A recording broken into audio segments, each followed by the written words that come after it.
Yanji Chembur Jordan Hingmi Zhang, Zoner Monum Chembur Ngabjata, Bakar Targam Santo Shirmardo, Tomba Tiji Chanla Kivjam Tara on the Chanra Sering Jankams, and Jawar Tijishan Lo Yilarman, Jimmy Panzo Jala Sora and the Gonket Toban Power Shinji Lo. The supreme, profound, and wondrous Dharma is difficult to encounter even in millions of eons. Now that we have the chance to hear and receive it, may we realize the Tathagata's true meaning. In order to liberate all sentient beings, please give rise to the supreme bodhicitta. We will now continue our study of the Udāna Sūtra, which was taught by the Buddha himself. The Udāna Sūtra consists of 33 chapters in total. We have already completed the first 13 chapters. Today we will begin with the 14th chapter. Before we formally begin the teaching, I would like to say a few words here. Some of our Dharma friends outside the Academy are studying on their own at present. We have not organized this, nor have we urged anyone to do so.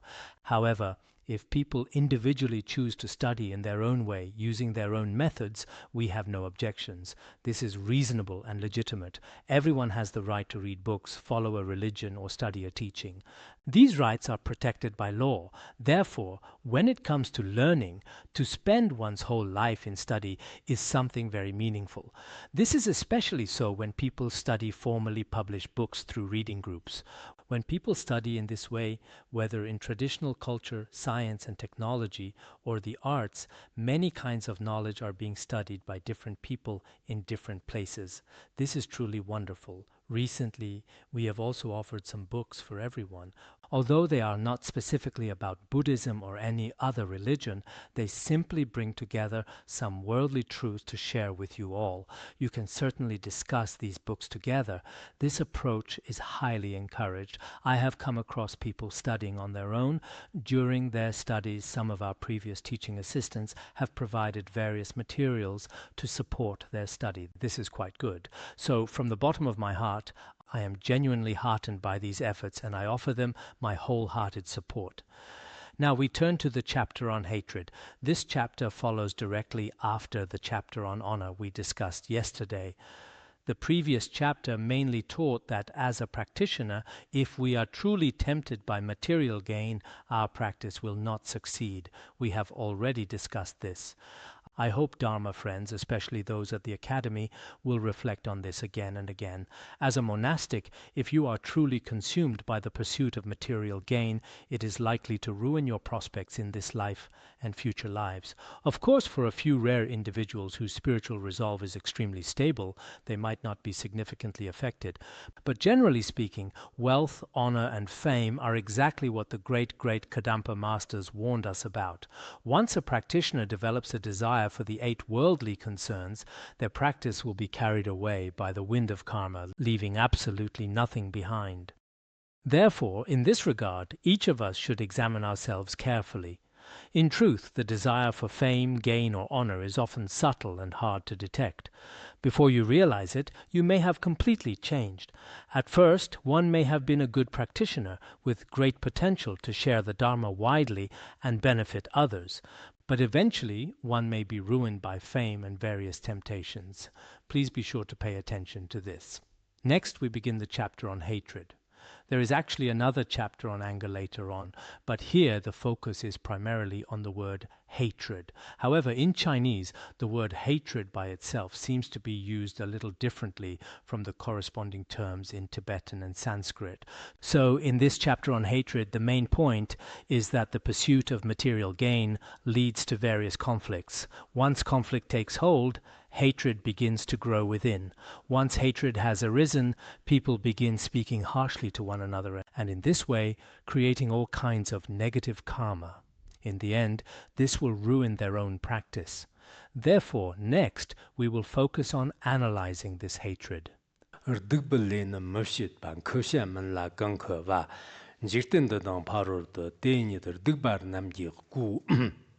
verse says, "Do not create negative karma. Do not be angry at what warrants no anger. Otherwise, in this life and future lives, you will be stained by harmful misdeeds." A clearer reading would be this: do not direct anger at those who have created no negative karma. This might be a better way to put it. it may be clearer to take those who create no negative karma as qualifying those who warrant no anger. Do not harbor anger toward what warrants no anger. What does this mean? In this world, there are indeed some people who become angry when they shouldn't.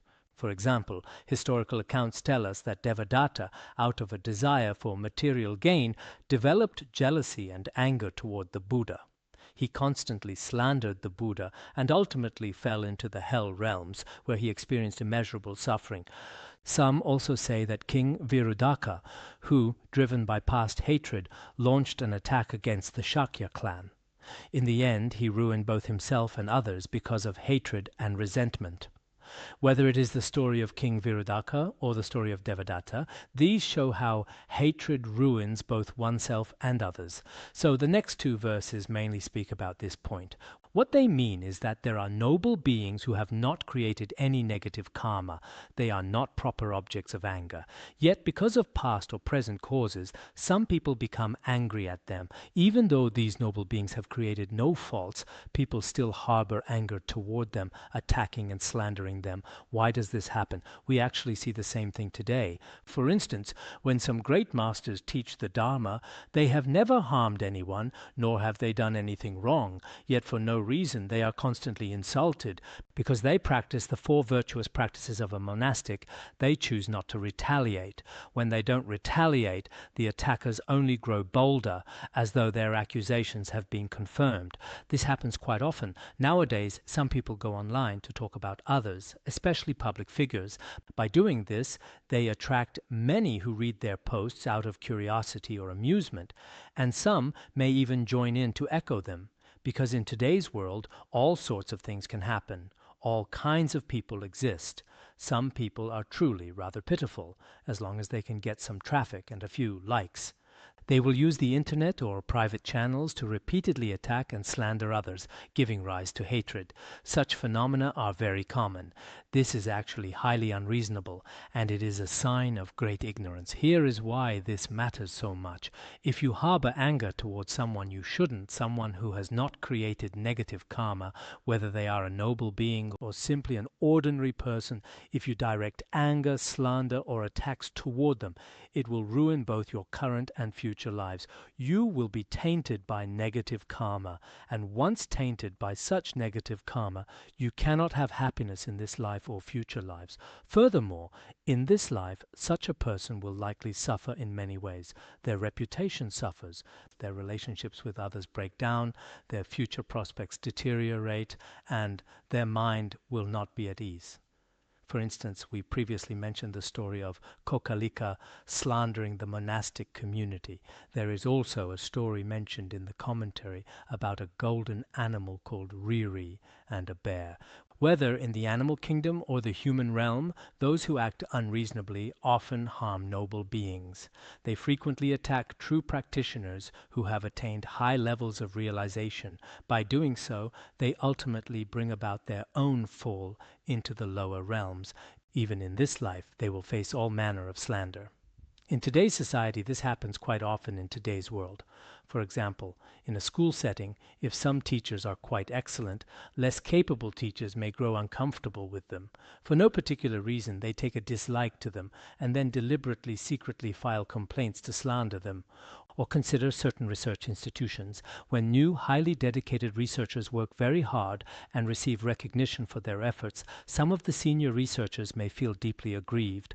They then begin to harbor resentment and try to harm them. In the end, they gain nothing. They damage their own reputation and undermine everything they have built.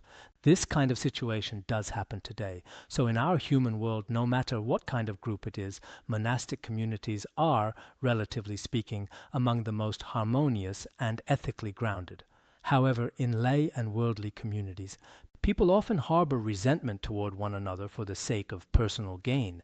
They may hold on to these grudges for long periods of time, using various means to launch attacks, spread slander, and file complaints against others. Nowadays, if someone gains even a little fame or wealth or makes some contribution, it becomes difficult for others to bear, as though they have been cut by a knife. As soon as someone receives praise, many people immediately begin to feel restless and uneasy. Logically Biologically speaking, human beings are supposed to be more advanced than many animals. But consider other animals. If an animal receives good treatment today, other animals may not rejoice, but they do not generally develop deep resentment either. Human society, however, is not like this. Therefore, when driven by profit or material gain, people frequently engage in all manner of conflict, anger, and resentment. These negative emotions arise again and again. So, as practitioners ourselves, and I say this not to suggest I am some great practitioner, but at the very least we understand this conceptually. Therefore, if people criticize you for no apparent reason, try your best to remain calm. It might be difficult not to feel some irritation. We still have ego clinging, especially for ordinary people. It is indeed quite hard. But for those who have genuinely realized selflessness, no matter how much they are slandered, they do not generate even the slightest anger toward those who criticize them. Instead, they feel even greater compassion for them. We see this today as well. Some Khenpos at the Academy are frequently targeted with all sorts of rumors online. Those spreading the rumors usually have no real evidence. They simply spread rumors intentionally, claiming this or that about them, deliberately slandering them. If it were anyone else, they would likely feel some resentment. But for true practitioners who have generated Mahayana bodhicitta and practiced for a long time, such attacks do not become obstacles to their practice. Instead, they use such situations to cultivate even greater loving-kindness, compassion, and bodhicitta. This is the true power of Mahayana Buddhism. So we urge everyone here not to retaliate in kind. When others direct anger toward you, do not respond with anger. If someone says one harsh word to you, do not answer back with two. If you do, an argument will break out, and once an argument starts, it may soon escalate into a physical fight, and once a fight starts, it is impossible to know how far things might go. Such consequences are truly unfortunate. Therefore, we should carefully watch our minds in this regard. 당부 드그나 퐁시장 신의 현양 퐁을 시드 차이 잠미 샤르다 버 퐁장 현양 퐁을 시드. To make this point vivid, the sutra now offers us a powerful image, first destroying oneself, then destroying others. Like a hawk eating a decoy bird, it ruins itself and ruins the other. This analogy illustrates that if we harbor anger toward others, we actually destroy ourselves first. When some people get angry, their faces turn red and the veins in their necks stand out. They breathe heavily and cannot seem to catch their breath sometimes when they are angry. Their hands shake continuously. Even a teacup sitting right there, the tea inside starts to splash around. I have actually witnessed this a few times recently. They can't even sit still. They just keep gasping, almost as though they were suffering from altitude sickness. And living here at this elevation, we all know exactly what that feels like. So they destroy themselves first, right? This deeply affects the individual. Their mind will certainly not be at peace. And with an unsettled mind, people around them might think, this person has not cultivated much patience. Their anger is still very strong. What the other person said wasn't even that serious. Why are they reacting this way? In reality, this person is ruining their own reputation and standing. Their spiritual practice and many good qualities are damaged as well. And after ruining themselves, they might then take actions such as harming, insulting, or even physically attacking others. In this way, they bring harm to others as well. It might seem to us that by getting angry and criticizing someone, we are harming or destroying them, but that is not really the case. There is a pattern at work here. Generally speaking, someone who gives rise to anger should recognize, I've already become a much worse person because of this, because they bring harm upon themselves. We should be clear about this. This refers to the analogy of a sparrowhawk. It's a type of hawk, not a large vulture. Yes, the Tibetan word cha likely refers to a sparrowhawk. The analogy goes like this. It usually preys on small sparrows, but there are a few ways it catches these small birds. One involves a decoy bird with a clipped wing. This is part of the analogy.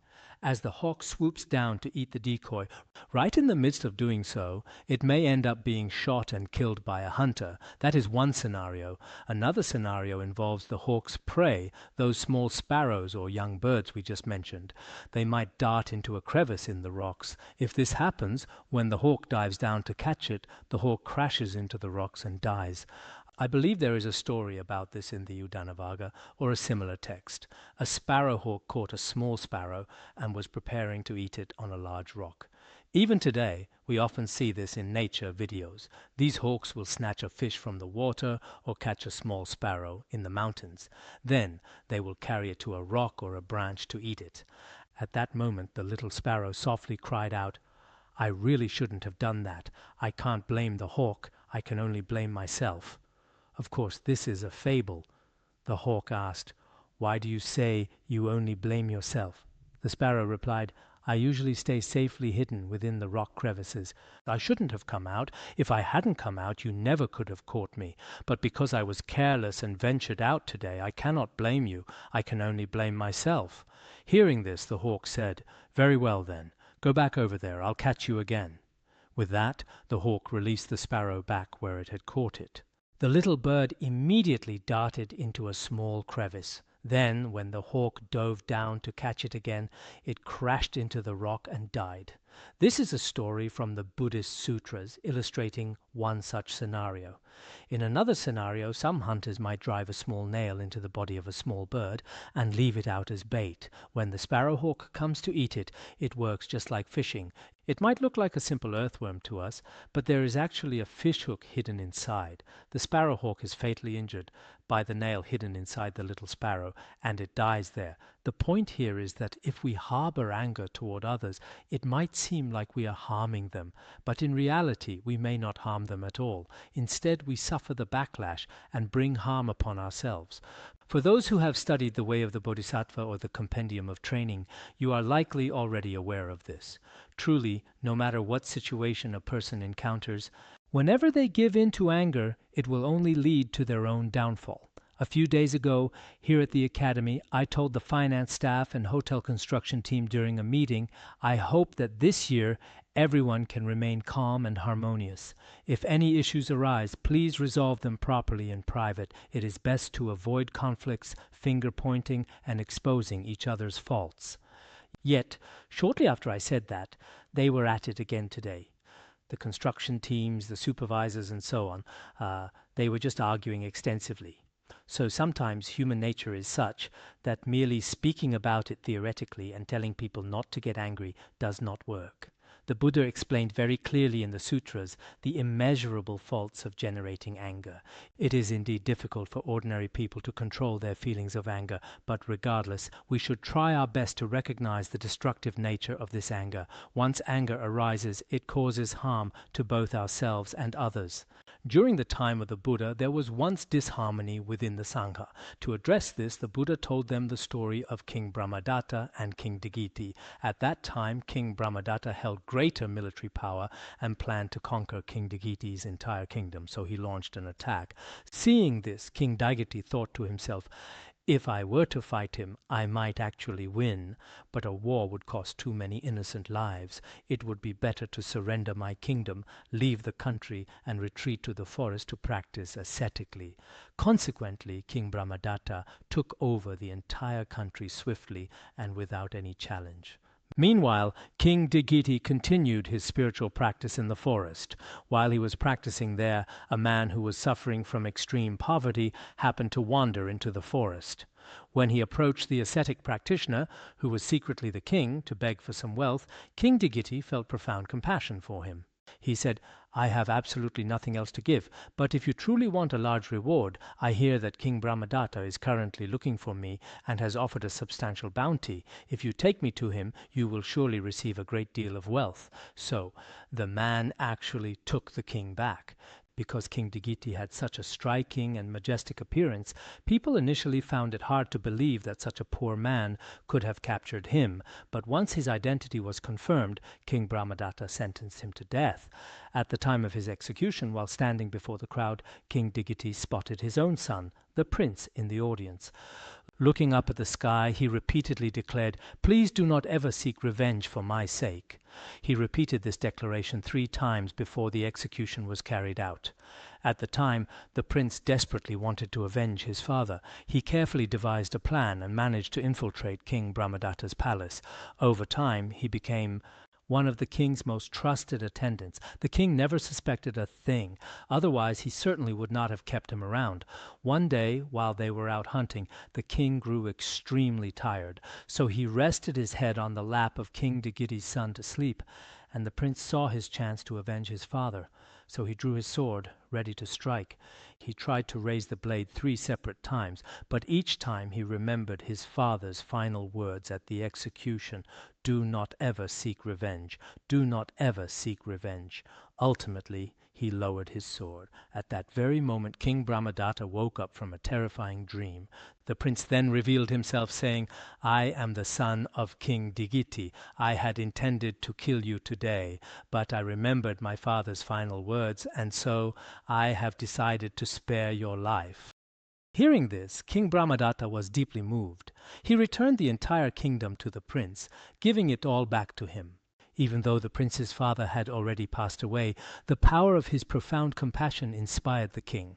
Therefore the Buddha stated in the Sutra, "If a worldly king can demonstrate such powerful compassion, how can we, as a monastic community, harbor anger toward one another or hold on to misunderstandings? Such things simply should not exist among us."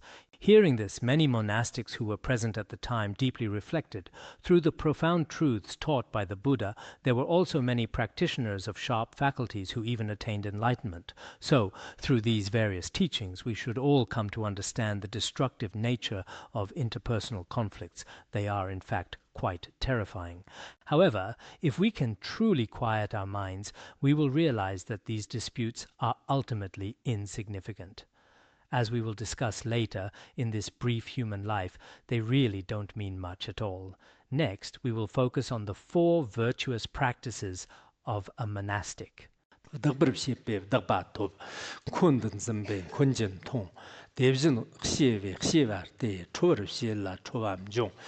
Those who strike will be struck, those who hate will be hated, those who insult will face insults from others, those who rage will meet with the rage of others. Now, if we simply reverse each of these 4 behaviors, not insulting, not striking, not hating, and not raging, these in essence make up the 4 virtuous practices of a monastic. Since we have already discussed the 4 virtuous practices of a monastic previously, these teachings are easier to understand at this point. No matter the occasion, if someone is prone to violence and physically attacks others with stones, sticks, or other weapons, including firearms, by using tools to hurt others, they will inevitably bring upon themselves various forms of attack from others. In the commentary here, specific examples are given for each of these points. Take King Ajatashatru, for example. Both in his previous lives and in his present life, he had a strong bloodlust and enjoyed killing beings. Consequently, in the end, he himself was violently attacked. Next is the one who hates. This refers to holding deep resentment toward others in one's heart. Driven by this hatred, a person will begin to use their words to constantly point out others' faults. They will also express this malice through their physical actions. Ultimately, this internal hatred will attract the hatred of others, causing them to face all kinds of loathing. The commentary illustrates this with the group of 6 monks. This group of 6 monks was quite mischievous. They frequently caused trouble for others and also harbored hatred toward others. Because of their disruptive behavior and the constant mischief, a group of 17 monks, along with other monks and lay people, eventually developed strong anger toward them as well. The same principle applies to verbally insulting others. Generally speaking, if a spiritual teacher constantly scolds others while giving teachings, people will end up criticizing him in return. Conversely, if he frequently praises others, he will naturally receive praises from many people. To illustrate this, the commentary mentions a man named Bharadvaja. He had a terrible habit of hurling insults at others, and he frequently spoke ill of the Buddha. One time he even threw ashes at the Buddha. However, because he was throwing them against the wind, the ashes blew right back onto his own body. This is just like Bharadvaja, who was so fond of insulting others. This still happens today. In Taiwan, there was an elderly man, whose name I can't quite recall, who passed away a few years ago.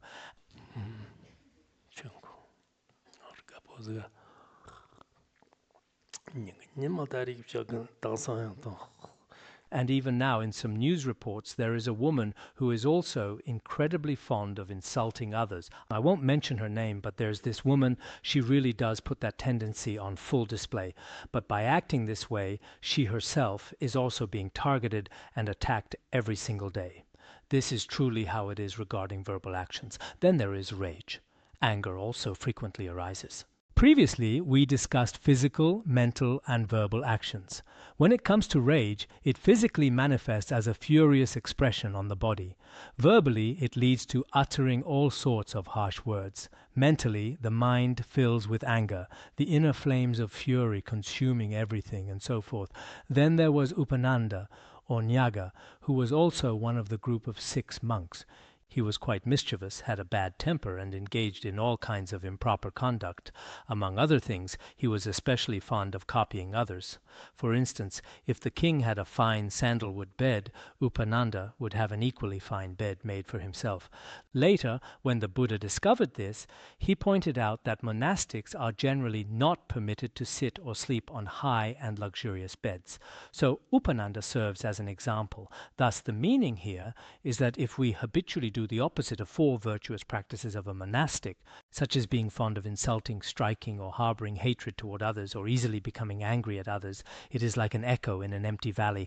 Whatever you shout into it will come right back to you. This is a universal rule. Indeed, in the human world, this is mostly the case. There are rare exceptions where a person might not be fond of insulting others in this life, yet in fact many people still insult them. Or they might not like to strike others in this life, but people frequently attack them. These are likely rare cases, usually caused by certain conditions from past lives and karmic connections from previous existences. But for the most part, as for why people are now frequently dissatisfied with me, it must be related to all of my own physical, verbal, and mental actions. Therefore, what we are emphasizing here is that as a practitioner, one should also practice the 4 virtuous practices of a monastic. Regarding this verse, as well as the following ones, there doesn't seem to be any particularly obvious historical account tied to them. It seems there was once a deity who asked the Buddha, if there are 4 types of people who perform 4 major activities that are deeply meaningful, such as those who accumulate great merit, then specifically, what are the 4 kinds of karmic results they will receive? In response, the Buddha spoke of the following 13 verses. What it means is these verses actually address different types of people. Actually, this is just one verse, not 13 verses. It seems to be just one. I recall it being one. Perhaps there are 13 verses following it. Yes, that should be the case. You can check the commentary later.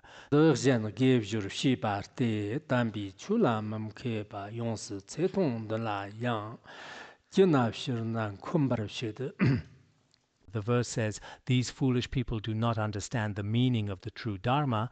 Within their brief lifespan, they harbor grudges over the slightest offenses. So, from what has been discussed above, we can understand these truths. These people, who are they referring to? Those who constantly strike others, insult others, and speak of the faults of others. This is actually the behavior of a fool. Shramanas who do such things are actually fools. They are not endowed with wisdom. If one has wisdom, they are well versed in worldly dharmas as well as supramundane dharmas. This is how I often think about it. For instance, take our Buddhist academy. It has been established for over 40 years now. During these 40+ years, what has been our primary activity? It has been centered around listening, contemplation, and meditating. Because when we engage in listening, contemplation, and meditation, we develop our own inner wisdom. Everyone has uncovered a portion of the many treasures within their own Tathagata Garbha, what we call Buddha nature. Because of this, when people from our academy go out into the world, on one hand, as practitioners, they still have many viable paths forward. Even among the Han Chinese monastics here, of those who used to stay at the academy, very few have returned to lay life. Perhaps out of the total number, some might have done so. However, among the Tibetans, including both the nuns and the monks, there are some who have returned to lay life. Generally speaking, in Tibetan areas, if one returns to lay life after being ordained, it is not considered very honorable in the eyes of the worldly public. This is how it is in the tradition. Yet, because the knowledge they acquired at the academy is truly excellent, for this reason, when they enter lay communities and work in their respective fields, they can not only support themselves, but within certain groups they also contribute significantly to society and various areas by accomplishing a great many things. Furthermore, regarding their own practice, although there may be changes in their outward discipline, yet in terms of their altruistic mind and personal practice, they have basically not degenerated at all.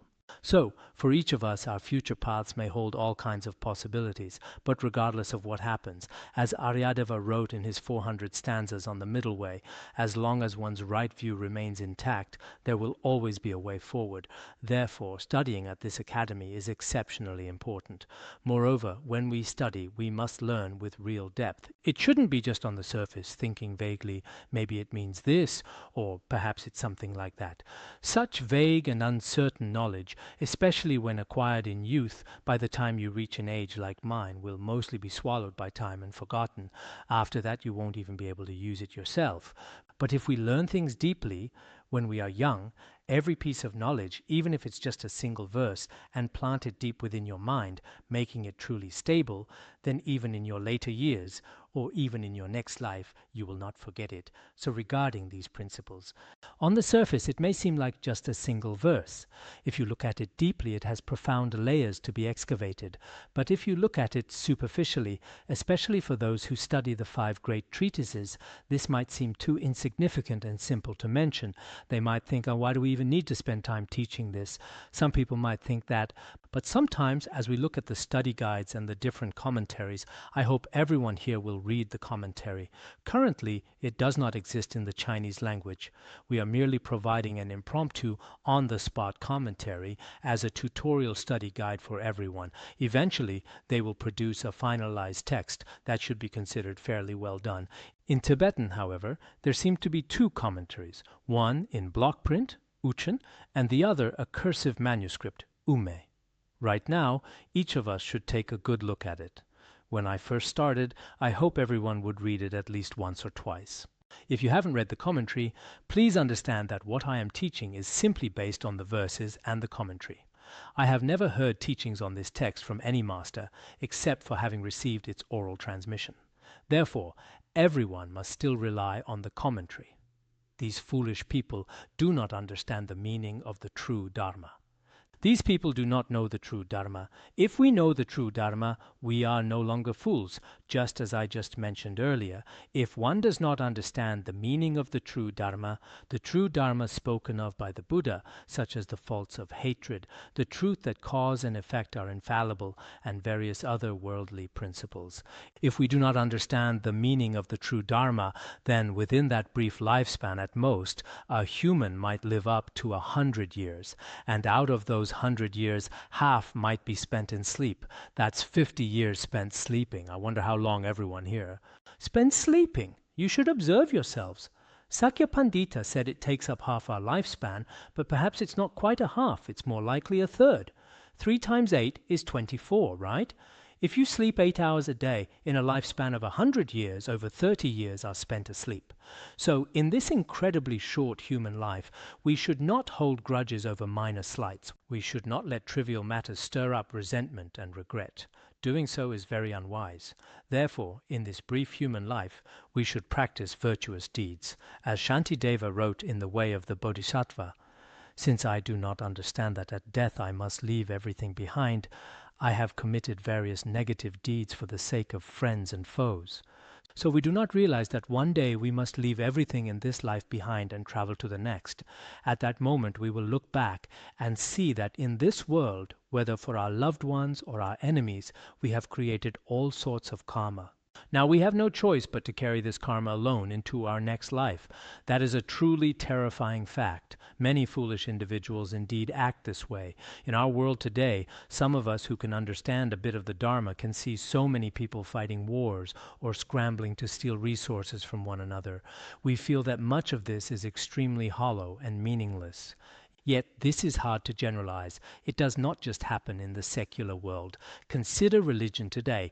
Religion is meant to be a profound source of security and a safeguard for the human spirit. However, human history reveals a rather terrifying picture. For example, the conflict between Islam and Christianity has not lasted for just a year or two, or even a decade or two. Historically speaking, this conflict has spanned over 1,300 years. There has been constant hatred and killing, continuing even to this day. The historical conflicts between Hinduism and Islam were also incredibly horrific, resulting in a tremendous loss of life. During the Crusades in Jerusalem, which is a sacred center for many religions and a primary holy site, the armies, likely Catholics at the time, who wore the sign of the cross, began destroying the Jewish synagogues and Islamic mosques there. Countless people were slaughtered. In the end, the streets were completely flooded with blood, rising past people's ankles, just like when it rains heavily, or when it snowed heavily here a few days ago, and our shoes filled with water as we walked up the hill. At that time, the blood from the slaughter filled the streets, making it difficult to even walk. When those armies took a rest, they rested upon corpses and within a sea of blood. These are all extremely unwise actions committed during our brief human lives throughout history. Around the end of the 12th century, Buddhism suffered a fundamental destruction at the hands of Islamic forces. At Nalanda University, where some historical accounts say tens of thousands or thousands of monks resided, everything there was completely obliterated. The entire place was destroyed. Buddhism in India was entirely wiped out. From the 13th century up until the end of the 18th century, for those 500 or 600 years, not a single trace remained. Thus, the many wars, conflicts, and contradictions in human history have been truly horrific. We can essentially see the same patterns today. It is still existent between religions, in the secular world as well, and even between nations. It is also the same. What will the future look like? According to Buddhist teachings, in the final 500 years of the Dharma, the world will become increasingly degenerate. In this age of the 5 degenerations, the situation might be even more tragic to behold. Nevertheless, now that we have encountered the Dharma, we should maintain a harmonious mindset toward ourselves and others. Try our best to control afflictions. This is absolutely crucial. Dānām chokchib samni sa susur mazhāng tanjik ba, dānā gindan jibi tse jibshir topmit simma bshid. Each claims I am right and argues their own reasoning. When the Sangha becomes divided, why do they not reflect on themselves? This means that whenever we have a conflict or an argument, everyone claims, I am right, I am just, and I am fair. Look at lay people in the secular world. When couples argue, the husband insists on his point and the wife insists on hers. We all have parents. Think back to when your parents argued. They would each argue their own side. Both would fiercely defend their own logic. It is exactly the same when religions go to war. It's just same. Or when nations speak out. Sometimes when watching the news, one cannot help but feel a sense of pity. Politicians only want to voice their own narratives. For example, people in Ukraine will say, these are our Ukrainian heroes, and people in Russia will say, these are our heroes. But in reality, they are all human beings. The other side is also made up of living beings with flesh and blood. If we truly had compassion and completely let go of the concepts of you and me, there wouldn't be such massive conflicts, nor would there be so much harm. During any conflict or disagreement, each side believes they are absolutely right. They then begin to state their own reasons. Both sides believe they are completely justified, and after everyone asserts their own arguments, it can even lead to division and fractures within the Sangha. Relatively speaking, whether looking at history or present reality, the internal community of Buddhism does have its contradictions. This was true even in the Buddha's time. It is not exactly as people today imagine that Buddhists are supposed to be flawless. That is not the case. After all, Buddhists are human too. Furthermore, it has never been said that everyone in the Sangha has reached the first bhumi of bodhisattvas or above. No one claims that. When dealing with ordinary beings, conflicts will certainly arise. But compared to other communities, it is indeed quite harmonious. I personally feel this way. Even within the Sangha of Larungar Buddhist Academy, we sometimes argue internally over construction projects or other matters. We might argue in the meeting room, but once the argument is over, it is completely let go. We focus on the issue, not the person. Lay people might hold grudges. A single argument might lead to lifelong hatred without any forgiveness. So perhaps, relatively speaking, the Buddhist community is a bit better in this regard. Though occasionally conflicts within Buddhism can also be quite serious. The teaching here reminds us that when humans clash, it is because everyone has self-attachment. With self-attachment, each person defends their own reasoning and their own logic. If this continues, whether it is the Sangha or any secular community, the group will easily fracture, and if it fractures, you will no longer have a place to stand within that group. Therefore, why doesn't everyone reflect on themselves? We must reflect on ourselves. The commentary mentions Devadatta.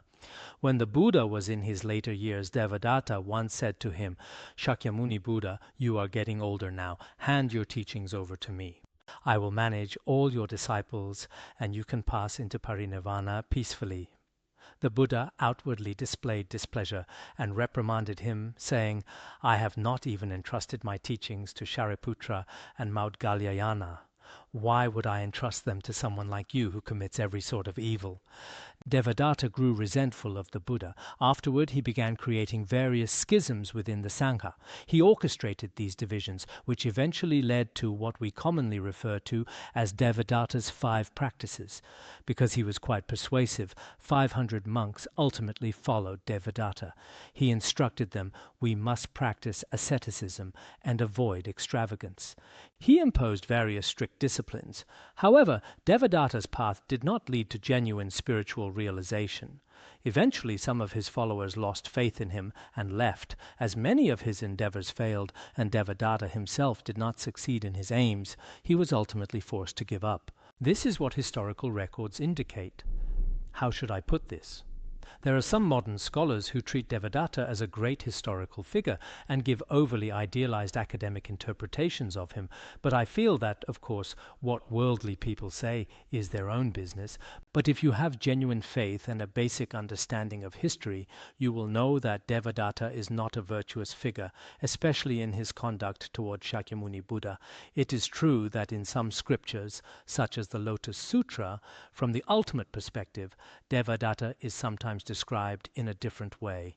He may be seen as having certain positive aspects, but this is because all sentient beings possess Tathagata Garbha, the Buddha nature, the true nature of enlightenment. So from that perspective, this interpretation can also be made. Other than that, there is absolutely no need for us to extol the teachings of Devadatta. I trust no one in our monastic community would do this. Though nowadays it is hard to say for sure. I hope this doesn't happen in the future. If someone in our translation class were to write a paper arguing that Devadatta is a historical figure who made great contributions, I would never endorse such a view. Even if you possess supernatural powers like Devadatta, I would remain unpersuaded. Perhaps theoretically I might not prevail in debate, but certain karmic dependencies are truly important. Regarding our views and conduct, if we associate with those who disrespect their lineage masters, or if we promote the ideologies of those who have opposed Buddhism throughout history, we might find our own future growing darker, more confusing and constrained. This is a real possibility, so we must be extremely careful. Let's proceed.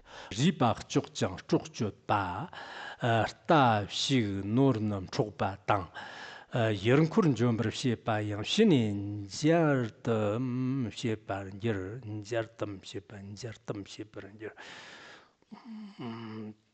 When I was translating this, I relied heavily on the commentary.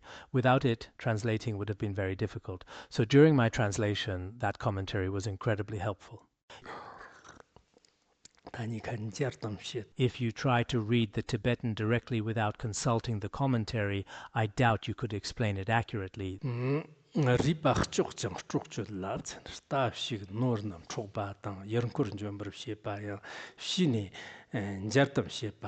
This is an analogy, crushing bones, taking lives, and plundering horses, livestock, and wealth. Even those who devastate entire nations can eventually reconcile. This means that in the world there are many harms that seem impossible to repair. For instance, people might fight until their very bones and marrow are utterly shattered. They might even kill their own friends and relatives. They might plunder all kinds of property, including fine horses, livestock, and other riches. Even if all these are seized and destroyed, or even if the very land they inhabit is utterly laid waste, eventually, when the time comes for healing, there is still a chance for reconciliation. So, in the human world, even after years of strife, people can gradually, eventually reconcile. Even in cases as extreme as killing parents, crimes that seem impossible to forgive. Take Rwanda and the Democratic Republic of the Congo, for example. They have fought for decades, yet now they have reportedly reached an agreement, though it's hard to say for sure. As for Ukraine and Russia, there was talk of an imminent agreement between them and that Zelensky would meet with Putin. I find that highly improbable, given how prolonged their conflict has been. But sometimes what is said online can be false, while some of it is true. To us as outsiders, since we aren't from those countries and we aren't related to them, it may not feel urgent. But imagine if they were our kin. For instance, if Putin were my brother, or if Zelensky were my brother, I would probably be deeply concerned. When our own relatives are involved, we would naturally pay very close attention every single day. Now, as monastics dwelling in the mountains and the monasteries, we may seem detached from such affairs. But if our family members, our siblings or parents were killed by others, in that situation, could I still maintain perfect patience? Could I still practice the perfection of wisdom with equanimity? It would certainly be quite difficult. So in the secular world, this connects with the meaning of the following verse. Even after the most horrific murders, plunder, or massive contention in the world, reconciliation is ultimately still possible. Reconciliation is truly important. For everyone here in the future, if you have the ability, try your best to help others reconcile, even if it's just helping resolve a disagreement between two people nearby who refuse to yield to each other. If you can help them reconcile, then from that day on, they will be able to sleep in peace. This is undoubtedly a meritorious deed, is it not? For example, regarding His Holiness Jigme Phuntsok Rinpoche, from when he started traveling on teaching tours in 1986, as we now understand, whenever there were disputes in villages or monasteries, he would personally go to mediate. Even a master of such eminence would take the time to mediate worldly conflicts, even those between couples. Mediating conflicts for others may seem like a trivial matter, but in fact it is a truly meritorious act. If even the deepest historical rifts can eventually heal, how much more so for us who have studied the profound truths of Mahayana Buddhism? There is absolutely no reason for us to cling to any animosity. The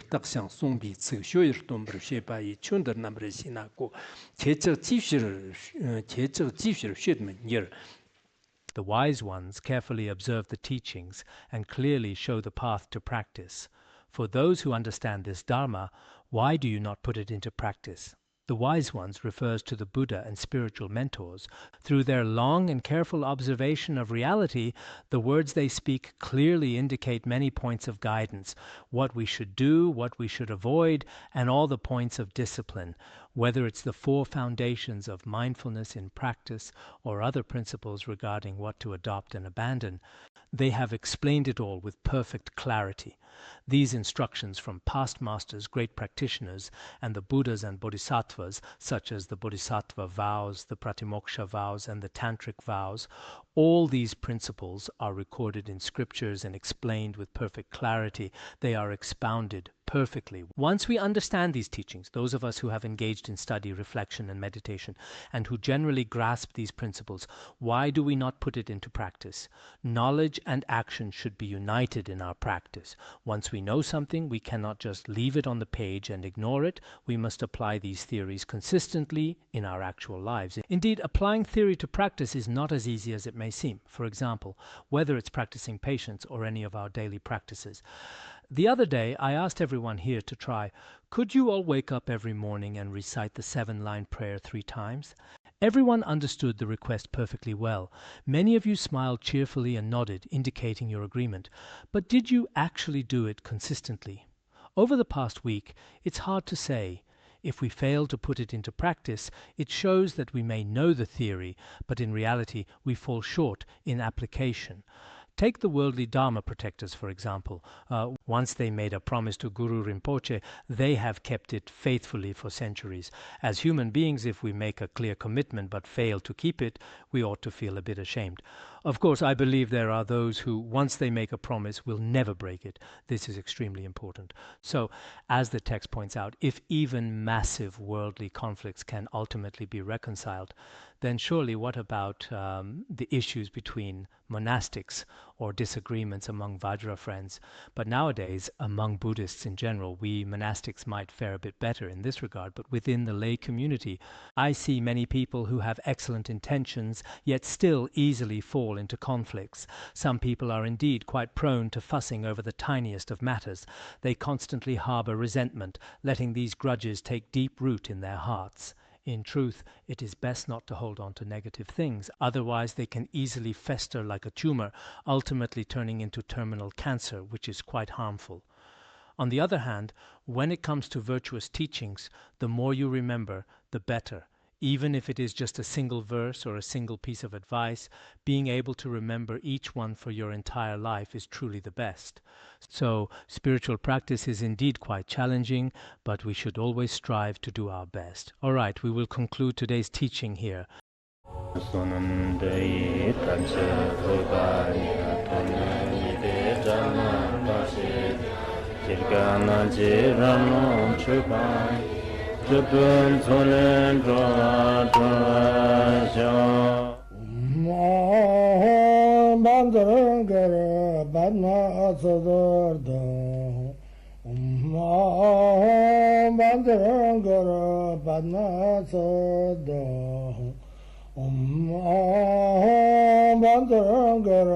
Bandara